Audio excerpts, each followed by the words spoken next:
불확정성 원리라는 용어는 보통 다음과 같은 두 가지의 서로 관련은 있어 보이지만 약간 다른 의미를 포함한다. 예시 1. 입자의 위치를 정확하게 측정하면 할수록 운동량을 더 많이 교란하게 되어 예를 들어 더 정확한 위치 측정을 위해서는 보다 짧은 파장, 즉 더 높은 에너지를 가지는 광자를 산란시켜야 하므로 입자의 운동량 값이 불확실해진다. 이때 위치와 운동량 각각의 불확정성을 곱한 값은 HBAR 이상이어야 한다. 예시 어떤 파동함수가 가지는 위치의 표준편차와 운동량의 표준편차의 곱은 HBAR 이상이어야 한다. 많은 어쩌면 모든 양자역학 교과서들에서 불확정성 원리를 주먹구구식의 증명과 함께 직관적으로 설명할 때는 1, 2번의 경우를 구분짓지 않고 다 예시로 든다. 단, 엄밀하게 수학적으로 증명하는 것은 2번의 경우뿐이고 2번에서 1번이 정확히 어떻게 유도되는지 보여주지 않는다. 내가 본 바에 따르면 링크된 뉴스에 소개된 연구 결과는 예시 1의 불확정성 원리를 제대로 파고든 것이다. 정확히는 이론 논문은 나온 지 몇 년 되었고 최근에 실험이 된 것. 측정이 무엇인지, 측정하는 행위가 시스템을 정확히 어떻게 교란하는지를 정확하게 수학적으로 정의하여 1번에 해당하는 부등식을 유도하였더니 기존에 생각하던 것과 조금 다른 관계식이 나왔다는 것이지. 모든 것은 양자역학이라는 이론 체계 내에서 유도된 것이고 따라서 양자역학이 근본적으로 수정되어야 한다는 식의 기사 제목은 지나침 과정이다. 단지 사람들이 그동안 양자역학에서 부주의하게 넘어갔던 한 부분을 정확하게 정리해준 것이지. 보통 이야기하는 불확정성 원리 증명은 실제 측정이 어떻게 이루어지는지를 전혀 고려하지 않고 파동함수가 관심 있는 두 물리량에 대해 가지는 표준편차만을 이용한다. 그리고 이로부터 예컨대 위치와 운동량을 동시에 측정할 때 불확정성이 생긴다는 결론을 내린다. 다시 말해 표준편차 양자요동, 측정 오류, 교란, 이 세 가지를 딱히 구분해서 사용하지 않고 불확정성이라는 하나의 개념으로 생각하는 것. 저 개념들을 잘 구분해서 엄밀하게 정의해 주었을 때 실제 측정에서 나타나는 측정 오류 및 교란, 그리고 파동함수가 원래 가지고 있던 표준편차 사이에 어떤 관계가 성립하는지를 이론으로 예측하고 실험으로 검증한 것이 기사에 나온 연구 결과의 핵심이다. 한 가지 의문이 드는 것은 이번에 확장된 불확정성 원리를 양자역학적으로 상관관계를 갖는 두 변수, 예컨대 입자의 운동량 P와 위치 X에 있어서 측정 오차와 확률 함수가 독립적이라고 보고 설명을 해보면 다음과 같이 네 가지 항이 나온다. dPL, dPdXL, dXL, dPL, dXL, dPdXL, dPL, dXL, dPdXL. 단, dPdX가 각각 Px 변수의 베리언스라면 Pl, P가 서로 독립이므로 VARPL, PVARPL, VARP이고 VARXL, X, VARXL, VARX임. 고전적인 불확정성 원리는 첫 번째 항이고 이번에 수정된 것은 첫 3항에 해당된다. 따라서 마지막 항이 포함되어야 랜덤한 확률 변수에 있어서는 더 자연스럽다. 물론 물리적 의미를 더 따져봐야겠지만 일단 수학적으로는 위와 같은 전개를 해볼 수도 있지 않나 싶음. 예전엔 양자가 무슨 의지가 있어서 보면 이렇고 안 보면 저렇다 졸신기. 이랬는데 너무 미시의 세계라 관찰자에게 입 자체가 미시 양자에 물리적 영향을 끼친다는 게 밝혀졌다. 그거 밝혀진 지 꽤 오래됐네. 근데도 왜 아직까지도 신비주의적인 양자역학의 관찰자 효과가 거론될까? 그것은 인간의 취향이 그런 신비적이고 초현실적인 것을 선호하기 때문이다. 또한 종교나 각종 신비주의 사이비들도 그 미신을 잘 써먹고 있고 1. 양자역학 관찰자 효과 2. 신기한 초현실 아님 3. 관찰자가 물리적으로 발현 광자 등으로 영향 미치는 것뿐. 작은 구멍을 통해서 좀 떨어진 벽에 빛을 비추는 경우에 구멍이 작을수록 벽에 생기는 불빛의 면적이 더 커짐. 작은 구멍 즉 입자의 위치 불확정성이 작음일 때 입자는 바깥쪽으로 향하는 힘을 받아서 퍼짐 즉 운동량의 변화가 생김. 요게 불확정성 원리의 전부임. 하이젠베르크가 복잡한 행령역학으로 유도한 것을 토대로 20세기 초에는 코펜하겐 해석이라는 추상적이고 철학적인 설명을 했지만 최근의 해석은 그냥 자연이 저런 현상을 가지고 있다고 심플한 해석을 하고 있음. 슬릿의 구멍 사이즈를 줄이면 통과하는 빛이 넓게 퍼진다는 사실만으로 불확정성 원리 XPH가 바로 유도됨. 좁은 위치에 있는 입자는 운동량 편차가 커진다는 것이 그냥 자연현상임. 그래서 확률로만 미시세계를 파악할 수 있는 것이고 신이 주사위를 던지기 때문에 그런 것이 아니란 얘기임. 신도 마찬가지로 확률로 미시세계를 파악할 수밖에 없음. 생물학을 전공하는 분들도 교양으로 양자역학 불확정성 원리를 배우고 있는데 많은 분들이 양자역학 불확정성 원리이 틀렸음을 알았으면 한다. 입자의 속도비와 위치 x는 불확정적 델타 E라고 말한다. 입자의 운동량 PMV, 입자의 위치 x. 그런데 입자의 질량 m도 불확정성 원리를 따를 텐데 그렇게 되면 우리는 입자의 질량 m을 정확하게 측정할 수 없을 것이다. 속도비와 위치 x의 불확정도를 말하기도 한다. BXHM. H는 플랑크 변수, 숨겨진 변수. 입자가 발견될 확률은 위치 x와 관계된다. 그런데 입자임이 발견될 확률을 생각할 수 있는데 그 입자를 관측하기 전에는 그 입자가 존재하는지 존재하지 않는지에 대해서 알 수 없다. 따라서 불확정성 원리는 틀렸다고 생각한다. 슈레딩거의 고양이가 죽었느냐 살았느냐의 문제가 아닌 고양이가 존재하느냐 존재하지 않느냐라는 물리적 실제를 생각하게 된 것이다. 오자와 부등식이 발견됨으로 불확정성 원리가 부정됐음. 결국 그게 의미하는 것은 양자역학의 발견으로 인한 확률적, 비결정론적인 세계관에서 19세기의 결정론적 세계관으로 회귀하는 것을 의미. 반쯤 창작 해석하자면 하이젠베르그에 의해 1927년 제창된 불확정성 원리는 측정 가능량의 측정 시 오차와 측정으로 발생한 상대 측정 가능량의 변화, 그들의 결과물곱은 적어도 플랑크 상수에 의해 결정된 한계 이상임을 설명한다. 그러나 1988년 오자와는 하이젠베르그의 관계를 위배하는 모델을 선보였고 2003년 저 둘 간의 보편적으로 성립하는 새로운 관계를 찾아냈다.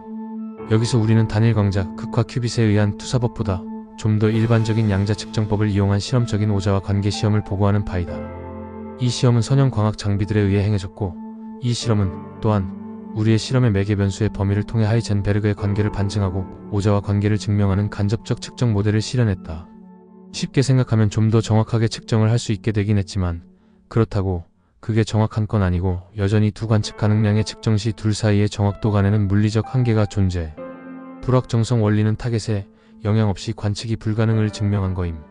우리가 본다 관측한다라는 건 빛이 대상에 맞고 반사된 반사값을 측정하는 건데 빛이 대상에 맞고 반사되는 과정에서 대상이 빛에 두들겨 맞고 도망가 버리기 때문에 맞은 순간에 어땠는지는 확인이 가능해도 맞고 도망간 현재 값이 어떤지는 재측정하기 전에는 모른다는 것이지.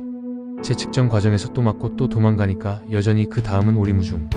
이때 측정의 정확도는 빛의 세기에 비례하는데 혹은 찔러넣은 탐침의 강도라고 해도 마찬가지고 에너지 빈- 심하게 맞고 빨리 도망감이라서 측정의 정확도와 현재 상태의 정확도는 같이 상승시키는 게 불가능함. 그래서 둘 중 하나는 불확실 이래서 불확정성 원리라는 이름이 붙게 된다. 물리적 한계로 측정이 불가능한 것과는 다름.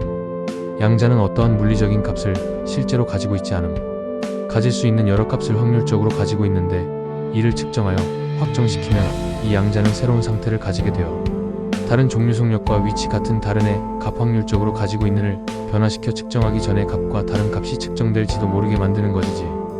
이에 대해 여러 해석이 존재하지만 모두 관측 방법 이전에 이에 대해 이야기하고 있음. 전자를 슬릿 두 개 사이에 통과시킬 때 뒤에 스크린에 파동처럼 여러 간섭 무늬가 생겼고 그런데 관찰자를 놓고 전자를 슬릿 사이에 통과시킬 때 입자처럼 스크린막에 두 개의 줄만 생기는데 결론적으로 인간의 의식이 입자나 물질에 영향을 미친다고 설명해놨음. 그런 주장을 통해 의식이 있다고 주장한 아마 최초의 사람 중에 유명한 사람이 위그너란 물리학자임. 고체 물리하고 핵물리 그리고 양자론을 체계적으로 정리한 사람으로 유명함. 그러나 그런 해석은 아주 편향된 해석임. 그 실험은 절대 의식을 증명하고 있는 게 아님. 그냥 물리적 실험 결과일 뿐. 가령 이중실릿 실험에 사람의 눈이 아니라 이들을 관찰할 수 있는 카메라 같은 인공눈을 갖다 놓고 실험해도 결과는 같게 나온다. 또 파동함수의 중첩과 붕괴 현상을 자유의지의 증명이라고 주장하는 신과학 부류의 사람들이 있는데 이 역시 전혀 근거 없음. 뇌는 지금까지 알려진 바로는 양자역학이 전혀 중요하지 않은 시스템임. 설령 양자론이 뇌의 의사결정에 관여한다고 밝혀져도 그것 자체로 자유의지를 증명되는 것은 아님. 왜냐하면 궁극적으로 파동함수에서 도출되는 확률 자체는 결정론적인데 다시 말하면 슬릿을 통과한 전자의 분포 자체는 파동함수로 주어지는데 의식이 이것을 관여한다는 것은 이 슬릿을 통과한 전자의 분포가 슈레딩거 방정식의 결과랑 다르게 나온다는 의미가 되기 때문에 즉 결국 기존 과학과 모순되는 설명임. 그 이유는 내가 아는 한에는 불확정성 원리로 설명 가능함. 즉 관찰을 하는 행위 관찰을 하려면 관찰자와 전자 간의 빛을 통한 상호작용이 있어 함과 입자의 운동량에 영향을 줘서 파동성을 깨트린다. 정확한 수식은 양자론의 표준 합부 교재인 가시오로비츠 앞부분에 있음.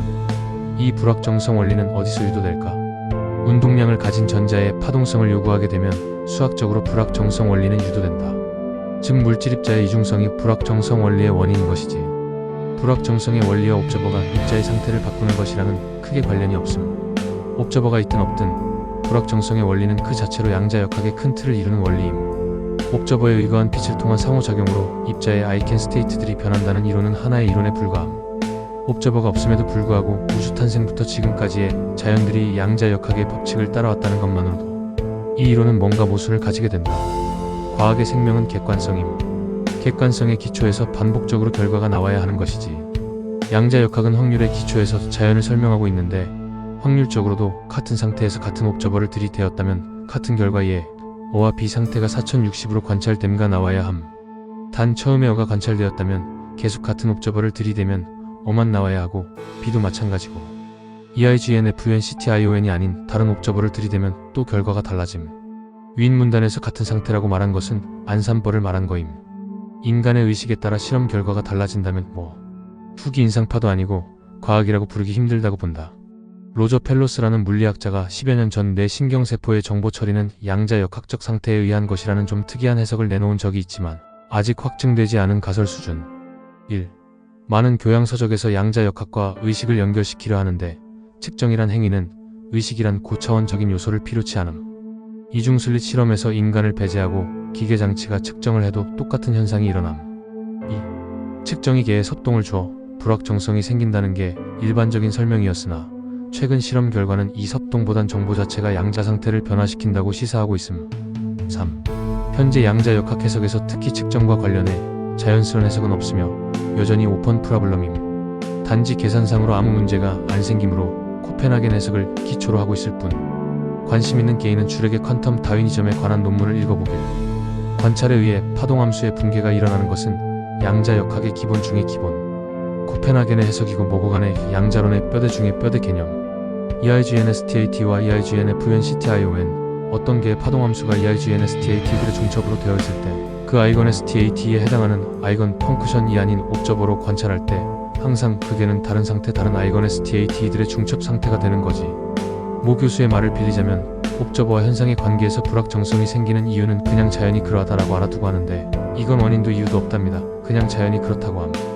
X와 P 사이에 UNCRTAINTY가 있는 것처럼 W와 K 사이에 UNCRTAINTY가 있는데 이는 푸리에이 트랜스폼의 관계이며 DIRAC-델타 펑크션을 FT하면 플랫한 화이트 곡선을 얻을 수 있다는 점을 볼 때 그리고 폭이 좁은 렉탱귤러 펑크션, 이 폭이 넓은 렉탱귤러 펑크션으로 되는 것에서도 불확정성의 원리를 확인할 수 있다고 함. 불확정성의 원리는 자연의 모든 것과 연관되어 있는 듯함. 수학의 소수 프라임 넘버에서도 이런 비스무리한 현상이 나타난다. 과학은 관념이 아니다. 양자론의 코펜하겐 해석, 비결정론과 주관론 문제. 소위 신과학을 지지한다는 중요한 배경적 과학이 양자론이다. 신과학 주장자는 양자론을 말하며 과학적 결정론의 사망과 정신의 개입을 주장한다. 또한 이 세계가 아양자적 수준에서 그물처럼 연결되었다고 말한다. 양자론은 시공을 초월한 ESP, PK의 합리화에도 이용된다. 따라서 소위 신과학의 양자적 주장이 어디에 속한 것인지를 파악하는 것이 과학을 지키고 마술적 세계를 배척하는 스캡틱에게 중요하다. 이곳에서는 코펜하겐 해석의 문제를 기술하고 EPR 실험은 별도로 게시한다. 아인슈타인이 죽기 전에 이렇게 말했다. 양자역학은 정말로 인상적이다. 하지만 나의 내면의 목소리는 내게 이것이 아직 진짜가 아니라고 말한다. 이론은 많은 것을 설명해주지만 옛 존재 올드원의 비밀을 밝혀주지는 않는다. 나는 어떤 경우에도 신이 주사위를 던지지 않는다고 확신한다. 양자역학의 실제성에 부정하면서 던진 말이라고 한다.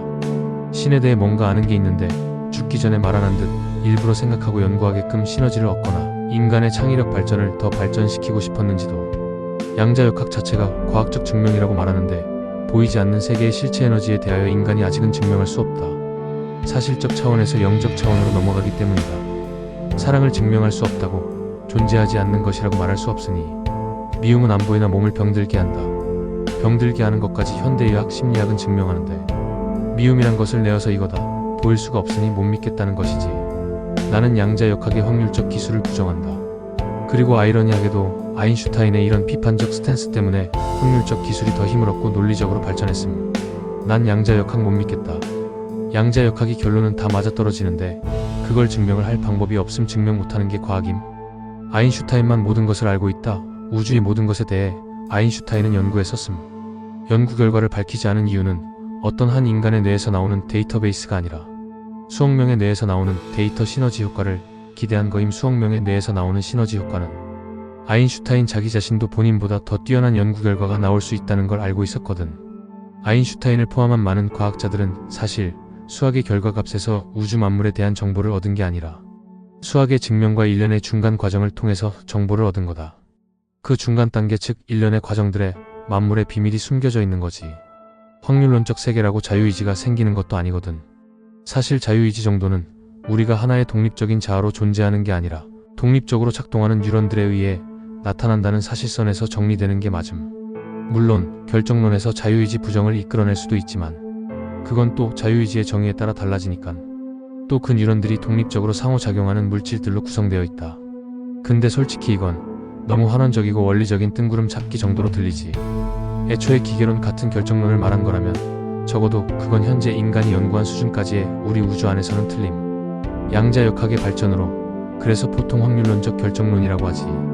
결정론은 아니지만 거시기에선 사건들이 결정적이라고 규정한다. 난 양자역학의 확률적 기술을 부정한다.